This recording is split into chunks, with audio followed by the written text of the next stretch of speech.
In today's video, I'll be showing you how to get Royal Kingdom Mod menu, completely free, and it's working on both iOS and Android.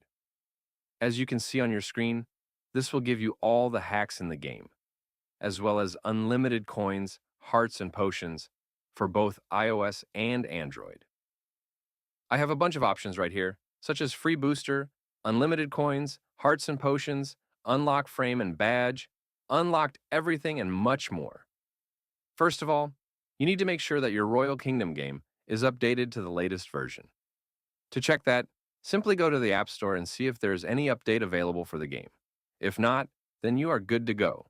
The next thing you need to do is to simply head over to the pinned comments down below. There, I explain exactly where you can get Royal Kingdom Plus Plus. So, just head over to the pinned comments.